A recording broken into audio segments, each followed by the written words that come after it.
Hey, what's up? What's up? What's up? What's up? What's up? Gracious good morning to you, good people. It's your girl KB. You know what I do, and you know why I do it. It's Thursday.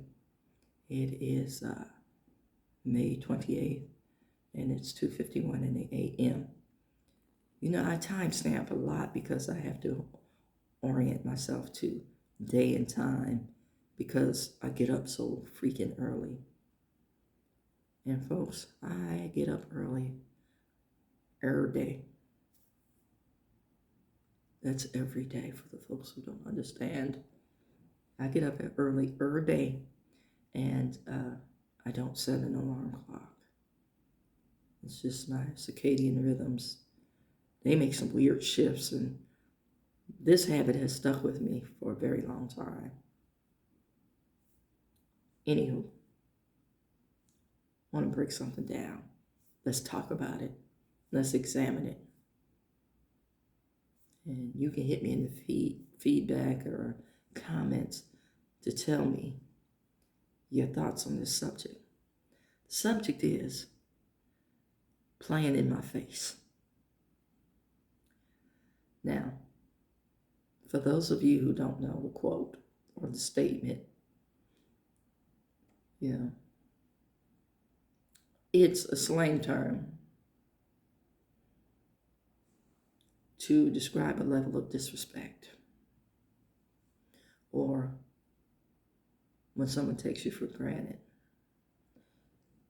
It could be in the form of gaslighting or lying, but it's disrespect nonetheless. Okay? People playing in your face. I'll give you two examples that I've experienced recently.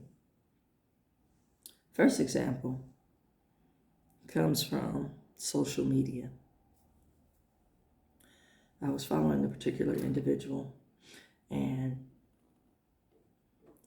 early on in my algorithm, when they popped up, they were saying some really thought-provoking stuff.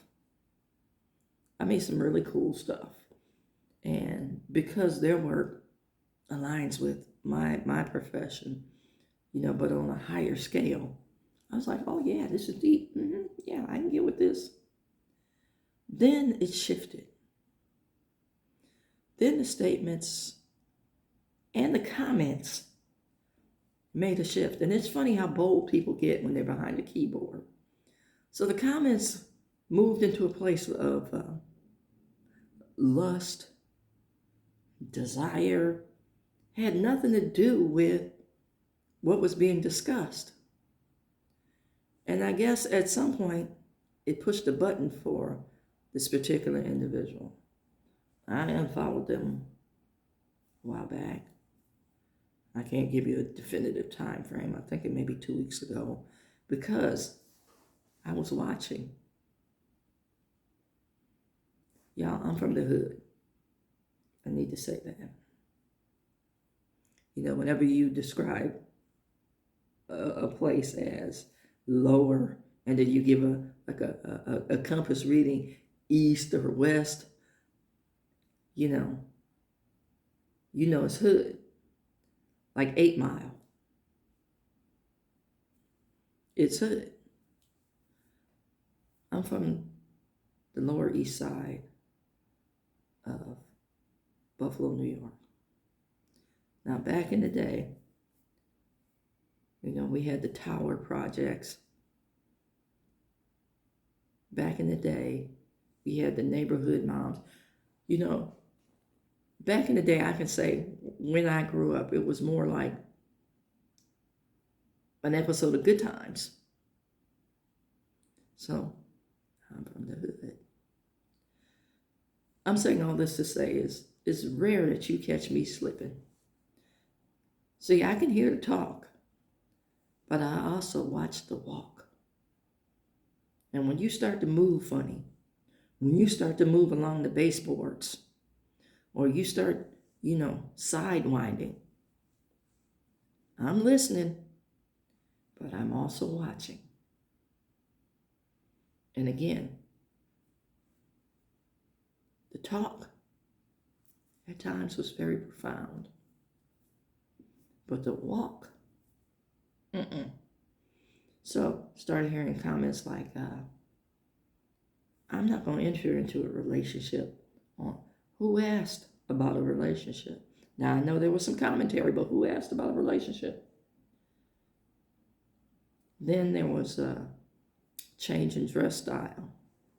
Then there was, some flirty comment. Then it got overtly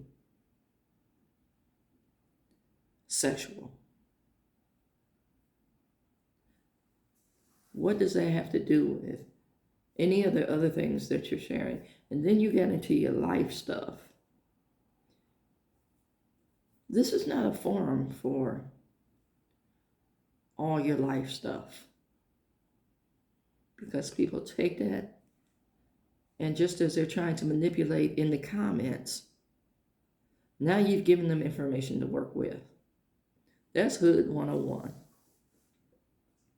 Don't play in my face. So then the person, I guess, got spooked because of the attention. They said, well, I'm leaving. But now it's one or two videos. Now we're doing seeding. It's one or two videos. And still a bit provocative. Yeah. And let me just say this, baby, sister girl, you've had more curtain calls than Laurence Olivier. Just go. Leave.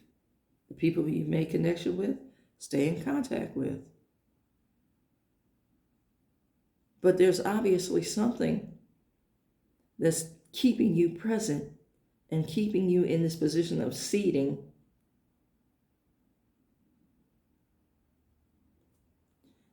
And if you're not aware of it, I'm glad to be of help. That's the first instance. Just go. You don't even need to announce. If it's that bad, like I said, stay in contact with the people that you make connection with and go on about your business.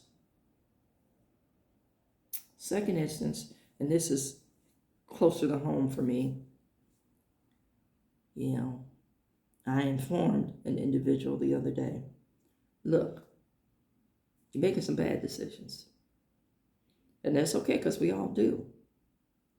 But I'm making you aware now, because you seem to be unaware. Not really, though. Playing in my face, gaslighting. But trying to stay professional.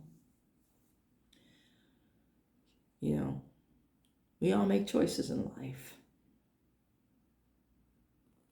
Some of us are planning, making movements toward, gradual progression,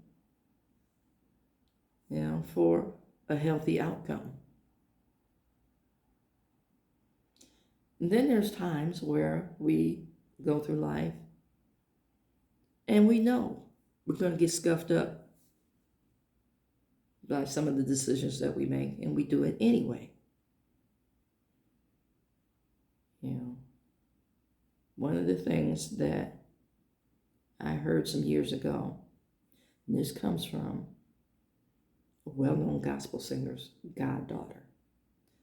We were having conversation, and she shared something that her godfather said to her. She said, she made the comment, you reap what you sow, and he checked her right on the spot. And I've used this quote ever since in my line of work. He told her, that's not always true. You don't always reap what you sow. Sometimes you'll plant a seed and you get what's called the bumper crop. Now, you planted the same amount of seeds that you've always planted, but you get an abundance of. And that's how life works sometimes. When you make poor choices, You know, I've done it a million times, but there's always that one time. And so, in my conveying information to this particular individual, you know, they even managed to squeeze out a few tears because they understood. I walked out of my office the other day, a little later than usual, and I run smack dab into this individual doing exactly what we had the conversation about. Now they're grown and they're making decisions. Why did you try to hide? You know you are out of pocket. You knew you were out of line, and you knew you made a poor choice. And you continue to make poor choices. And to you, my dear, I just hope you're prepared to deal with the consequences, because they're coming.